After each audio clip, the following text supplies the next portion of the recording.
Hey everyone, it's me Rice and welcome back to my channel for today's video. So, matagal-tagal din tayo hindi nakapag-vlog. I'm going to share you yung mga nabili ko sa DIY beads sa Quiapo. Ito yung sa DIY beads. Tapos, may isang plastic dito. Ang ingay. Ito naman yung sa Wellmanson. Unahin muna natin yung mga nabili natin sa Wellmanson. Pero una akong nagpunta sa DIY beads. So, sa Wellmanson kasi, dito is meron silang mga retail items. So, yung konti-konti, pwede kang bumili ng ganito kaliliit lang. Unlike sa DIY beads, bulk, maramihan siya.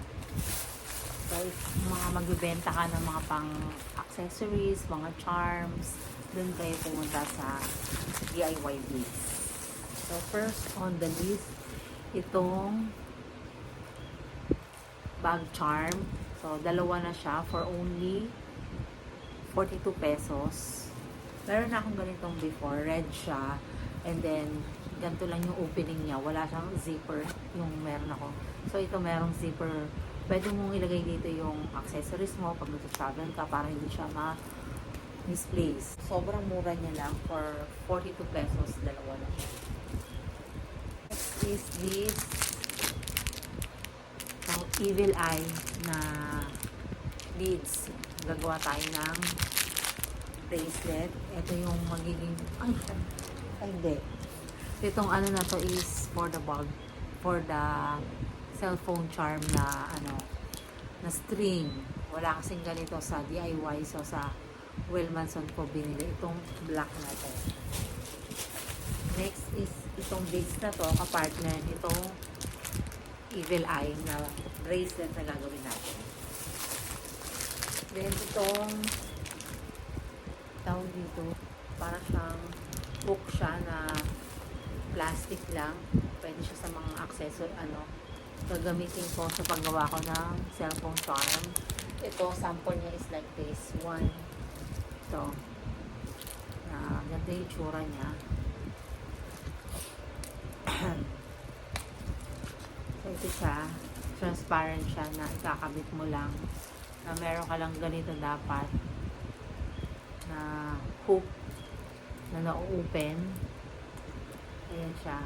So, ganyan lang siya. So, ganyan yung inspiration na gagawin ko sa cellphone charm na project ko. Ito is 5 pieces for 25 pesos. So, 5 pesos each siya. This one naman is 200 pieces for 24 pesos. 200 na to ha. Kung titingnan mo, konti na lang din. So, 200 pieces for 24 pesos. And then this candy. So, lang ako. Bumili lang muna ako ng konti. Then, if okay na ako, gagawa na ako ng marami. This rainbow candy thingy. 20 grams siya for 30 pesos each pack. So, dalawa pa. And then, this one naman is 20 grams din siya, yung ribbon. Ito, 30 pesos for 20 grams. So, tingnan natin kung ano yung naman eh.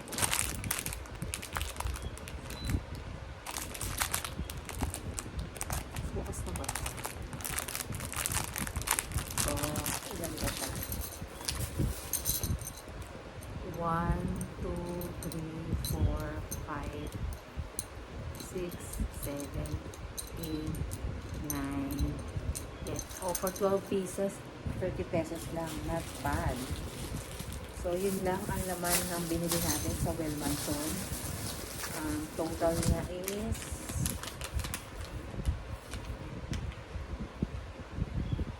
356 pesos. Then, dito na tayo sa DIY.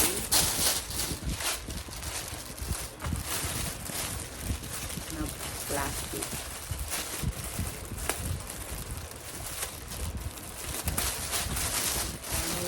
Kita ko dito bricks. Yan, bricks. 4 page and 4 Riley. Wala tayong binili para kahit Kevin. Hindi pa niya ito naiintindihan.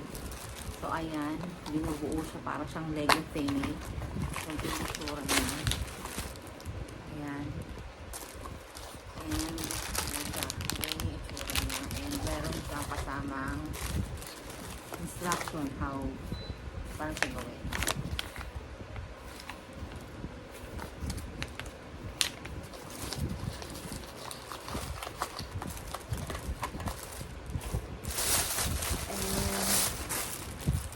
Ito kasi, usually bumibili ako sa online nito.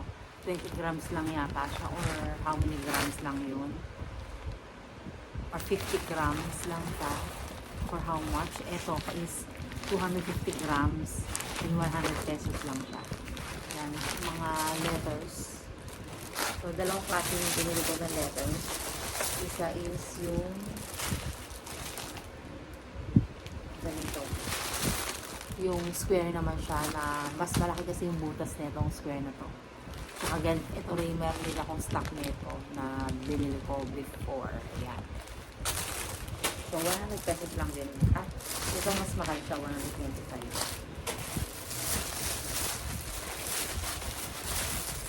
Next is this mga bracelet, pang give away ko lang.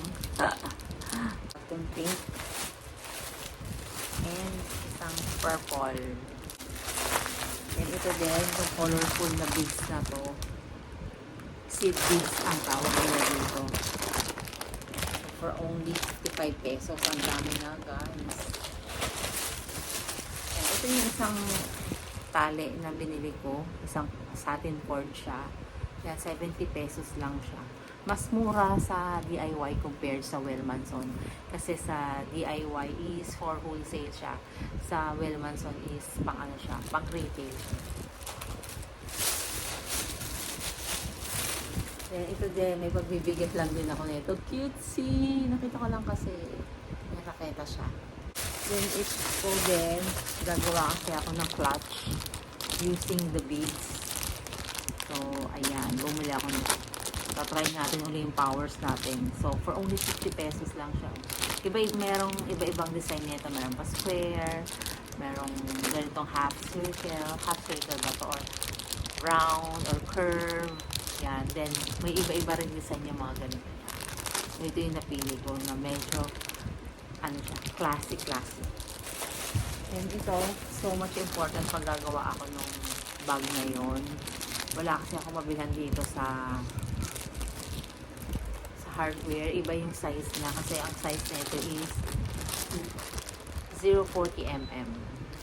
So, usually, nasa hardware yung makakapal na ginagamit sa construction. And last but not the least, itong white beads. Yan, ito yung ginagawa ko. Ito yung size ng usually ginagawa ko sa mga coin purse. So, sobrang kailangan ko kasi ng white. So, yun lang. Thank you so much. Hope na abangan nyo yung mga DIY projects na gagawin ko using these beads. That's it for today's video. Thank you so much for watching. Bye!